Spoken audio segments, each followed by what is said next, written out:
Nous les Juifs, comment célébrons-nous Noël?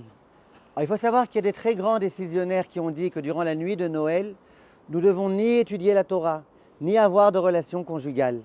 D'après certains, cet interdit ne concerne que la première partie de la nuit, c'est-à-dire depuis la tombée de la nuit du 25 décembre, ça veut dire au moment de la nuit, jusqu'à Chatzot, minuit, selon l'endroit où on se trouve, regardez dans le calendrier.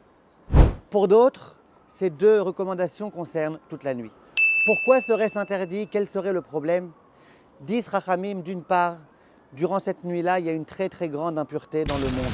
En effet, la nuit où cet impie est né, cet impie qui va prendre tellement de juifs avec lui et qui va écarter tellement de juifs de Hakadosh Baruch Hu, il y a une très grande impureté. On sait très bien que lorsque Esav est en haut, Israël est en bas.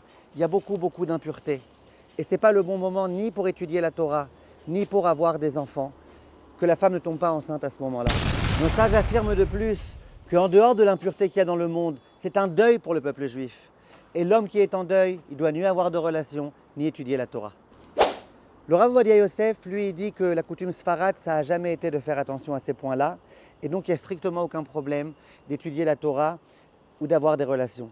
Une femme dont le mikvé tombe ce soir-là, je lui conseillerais personnellement d'attendre minuit, Chatzot, et ensuite d'avoir une relation avec son mari.